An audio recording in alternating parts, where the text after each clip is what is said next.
अब मेहमानों की तरफ चलते हैं। हमारे साथ मौजूद, मैंने आपको तारफ़ कराया था तीनों मेहमान, और गुफ्तगू का आगाज़ पेशावर से करते हैं। मुझे आप पहले मैं चलता हूँ फौजिया वहाब साहब की तरफ। आप मुझे बताइए कि ये एकदम जो सूरत हाल बिगड़ गई है, एक तरफ हमें नज़र आ रहा है कि सियासी इस्तेहकाम है और बताया जा रहा है कि इस्तेहकाम आ रहा है, वो जब आएगा तो फिर उस पर यकीन करेंगे, लेकिन कम अज़ कम ये कि कुछ अच्छी खबरें आ रही हैं। लेकिन उसके साथ साथ ये दहशत गर्दी की जो वारदातें हैं एकदम फिर से होना शुरू हो गई। आपको क्या समझ आ रहा है, क्यों हो रहा है?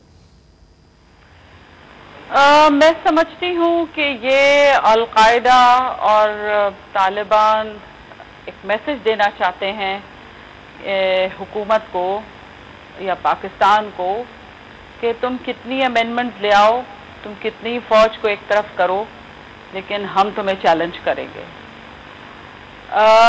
This is the situation that it looks like.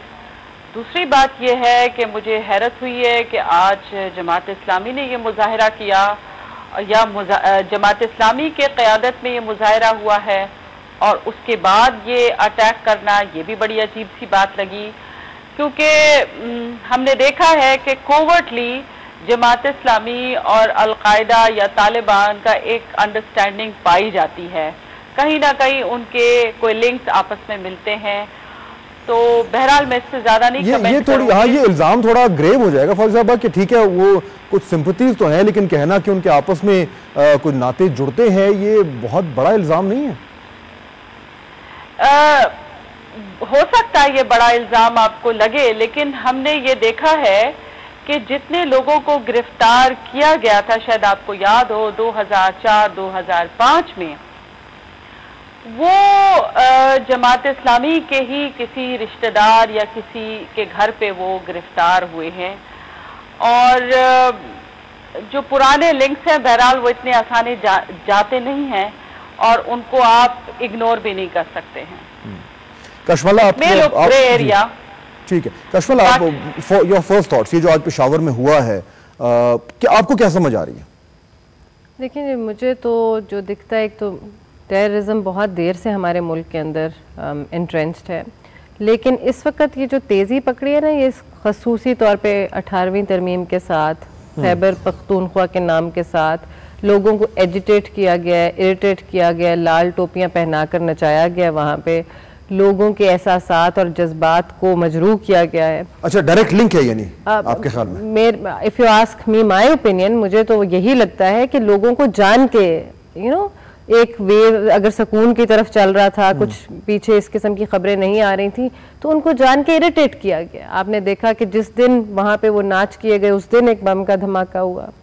फिर आपने देखा कि एबटाबाद में हुआ और कितनी मासूम जाने गई वहाँ पर। इसका जिम्मेदार तो फिर आप एएनपी को ठहराएंगी इनडायरेक्टली, ऑब्वियसली। देखिए जी, सिटिंग गवर्नमेंट हूसोएवर, और हमें जो काम भी करना चाहिए फहम के साथ, तदब्बर के साथ, और इस लेवल पे बैठ के आपको ज़रा हल्का नहीं पड़ना चाहिए। आप ठीक है, हम आपको नाम, पूरे सूबे को नाम चाहिए था, NWFP is no name, it is like identification of an area, but आप सबको कंसेंसस डेवलप करते, सबको ऑन बोर्ड करते, वहाँ के लोगों की राय का एहतराम करते।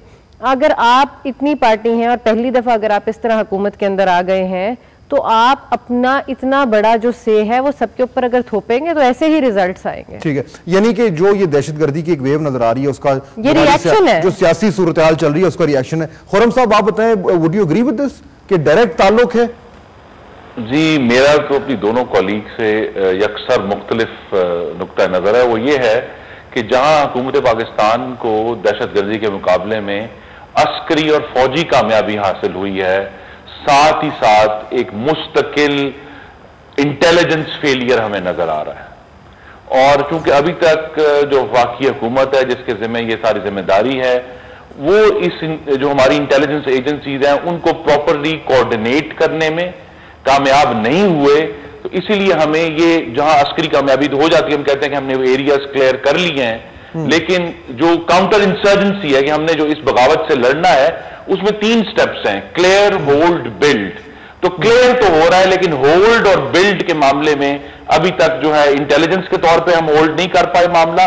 और ये इन इलाकों में, चाहे वो सवात मालाकंड हो, चाहे वो साउथ वजीरिस्तान हो, वहां जिस तरह की हमें सिविलियन एफर्ट चाहिए थी, जो वहां एक सिविलियन सर्च चाहिए थी कि उधर जाके वहां के लोगों को हमें जो इंसाफ का निजाम देना है, हमें उन्हें तालीम का निजाम देना है, हमने उन्हें पुलिस और लॉ एंड ऑर्डर का निजाम देना है, उस मामले में सूबाई और फेडरल गवर्नमेंट जो है वो इस वक्त मुकम्मल नाकाम है, जिसकी वजह से ये मैनेज जो है ये मुसीबत जा ही नहीं है पाकिस्तान। हाँ, आप मेंशन कर रहे हैं ये फौजी क़यादत जो है वो भी दबे अल्फाज में कहती रही है कि हमने ऑपरेशन तो कर लिया, लेकिन उसके बाद जो सिविलियंस की जो जिम्मेदारी है, चाहे वो स्वात में हो या चाहे वो वजीरिस्तान में, वो पूरी नहीं कर पा रहे। तो आपकी जो बात कर रहे हैं वो एक तरीके से जो फौजी क़यादत है उससे इत्तफाक कर रहे हैं आप? जी, वो इसलिए कि अभी तक चूंकि हमने दुनिया में जो इराक का सबक है और अफगानिस्तान का सबक है, इस मामले में काउंटर इंसर्जेंसी के ऊपर बहुत सोचो बचाव और एक्सपर्ट इसके ऊपर लिख चुके हैं कि अगर हमने अंदरूनी बगावत से लड़ना है तो उसमें एक स्पेक्ट्रम होता है, जिस तरह आप कहते हैं ना कौसे कजा है, उसका सिर्फ एक रंग जो है वो अस्करी है, बाकी 6 रंग उसके जो है वो सिविलियन है। उसको क्लियर करें और बाकी मामला वो सिविलियन तरीके से उसको हैंडल करें और वहां के लोगों को ये उम्मीद दें कि क्यों नहीं कर रहे, मतलब जिससे करना नहीं चाह रहे या कैपेसिटी नहीं है या क्या वजह क्या है? जी, मुझे तो यही नजर आ रहा है कि इस वक्त जो है इनमें चाहे वो काउंटर इंसर्जेंसी हो, चाहे ये लोड शेडिंग जिसकी हम बात करेंगे, इसमें अगर एक ही बहरान है इस वक्त पाकिस्तान में और वो हुकूमत की बद इंतजामी का बहरान है। बदनीयती तो नहीं है? नहीं, बदनीयती मैं नहीं कहूंगा, मैं नहीं समझता कि कोई भी पाकिस्तान तो किसी भी पार्टी की चाहेगी कि ये मामला चले। इस मामले में नीयत जरूर साफ है, लेकिन मैं बात तक ये भी आपके नाज़रीन को याद कराऊंगा कि the road to hell is paved with good intentions. तो अच्छी नीयत काफी नहीं है, उसके लिए सख्त फैसले, मुश्किल फैसले और मुस्तकिल कोशिश और एफर्ट करनी पड़ती है, तब नतीजे आते हैं। ठीक है, ब्रेक का वक्त हो गया, एक ब्रेक लेते हैं, उसके बाद वापस आएंगे और हमारी गुफ्तगू जारी रहेगी दहशतगर्दी के हवाले से भी और खासतौर पर लोड शेडिंग के हवाले से जो अवाम को रोजाना अजियत पहुंचाई जा रही है। ब्रेक के बाद